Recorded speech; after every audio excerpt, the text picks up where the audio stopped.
compte tenu de leurs résultats actuels, les joueurs du SCO pourraient être désabusés ou encore moribonds. Eh bien pas du tout, ce matin à la Baumette, les Angevins affichaient sourire et bonne humeur lors de la séance d'entraînement où ils ont enchaîné petit footing et taureau.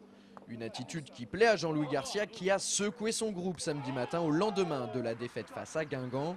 Et a priori, ça a plutôt bien marché. C'est vrai que j'ai été assez dur samedi matin parce que je n'étais pas content et je crois ils l'ont bien accepté parce que j'ai un groupe qui est toujours qui est sain et qui a un superbe état d'esprit. Par contre, j'ai senti en début de semaine une très forte réaction en termes d'intensité dans l'entraînement. Et puis ce matin, une quinzaine d'enfants attendaient les joueurs à la sortie des vestiaires. De quoi leur donner du baume au cœur. Mais il y avait aussi Philippe Violo, l'ancien milieu de terrain de l'Olympique lyonnais. Il a assisté à une partie de la séance d'entraînement. Mais au fait, Philippe, qu'est-ce que vous faisiez à Angers?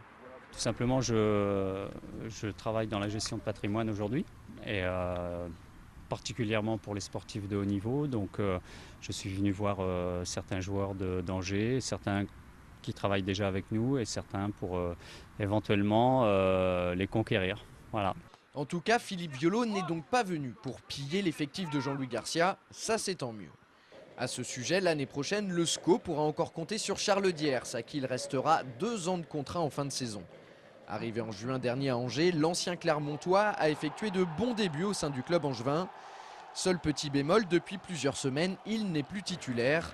Nous l'avons donc sollicité pour savoir comment il vit cette situation, mais aussi pour qu'il nous raconte cette première saison au SCO. Entretien. C'est pas des périodes forcément drôles à vivre, surtout qu'en ce moment en plus les résultats sont moins là, donc voilà quoi, c'est compliqué. Après moi j'essaie de bosser au quotidien pour regagner ma place parce que moi j'ai montré justement par le passé avant Noël que je pouvais être décisif et apporter à l'équipe. Après il faut bien le vivre,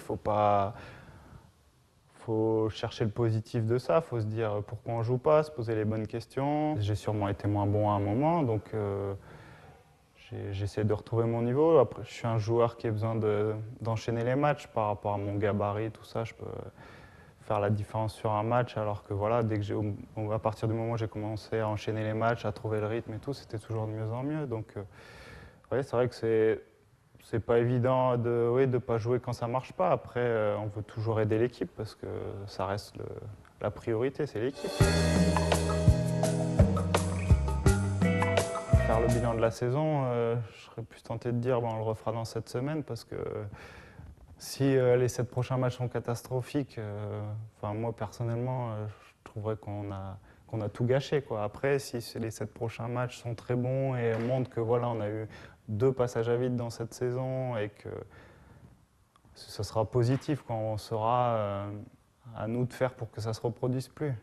Donc c'est vrai que faire un bilan tout de suite, c'est un peu tôt. Ça dépend vraiment de cette fin de saison, ce qu'on va y mettre dedans et ce qu'on va réussir à y faire. Parce que nous, on n'a qu'une envie, voilà, comme j'arrête pas de le dire, de finir le plus haut possible, de regagner des matchs parce que ça commence à manquer. On a des compétiteurs et rentrer tous les week-ends, passer un week-end après une défaite, c'est pas marrant.